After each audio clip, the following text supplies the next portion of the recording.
तिसरं उदाहरण आहे, या ठिकाणी सुद्धा दोन सायमल्टेनियस इक्वेशन दिलेले आहे. सुरुवातीला आपल्याला तिन्ही डिटर्मिनंटच्या व्हॅल्यू फाइंड आउट करून घ्यावे लागतील. पहिला डिटर्मिनंट लिहिणार आपण d इक्वल टू, या ठिकाणी x चे कोइफिशियंट आणि y चे कोइफिशियंट लिहिणार. x चा कोइफिशियंट आहे 1 आणि खाली 2.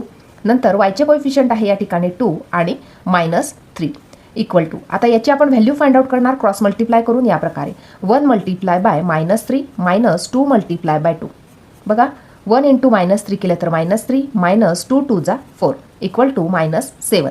आता दुसरा डिटर्मिनंट आहे dx इक्वल टू, या ठिकाणी आपल्याला y चे कोइफिशियंट राईट डाऊन करायचे आहे म्हणजे 2 आणि -3 आणि या प्लेसवरती आपल्याला कॉन्स्टंट लिहायचे आहे -1 आणि 12. क्रॉस मल्टिप्लाय करून घेणार या प्रकारे. -1 multiply by -3 -2 multiply by 12 equal to -1 into -3 केले तर 3 -2 इंटू 12 केले तर 24. 3 मायनस जर 24 केले तर या ठिकाणी -21 मिळालं. कारण 3 मधून 24 मायनस करू शकत नाही म्हणून 24 - 3 केले 21 आणि 24चं जे निगेटिव्ह साईन आहे ते या ठिकाणी लिहिलं. पुढचं आहे dy.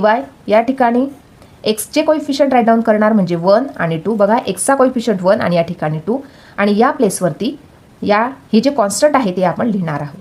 क्रॉस मल्टिप्लाय करणार equal to 1 multiply by 12 minus -1 multiply by 2 equal to 12. या ठिकाणी -1 इंटू 2 केलं तर -2 इक्वल टू 12 प्लस 2 केलं तर या ठिकाणी मिळाला 14. आता या ठिकाणी x व्हेरिएबलची व्हॅल्यू फाइंड आउट करणार. फॉर्म्युला वापरणार dx अपॉन d.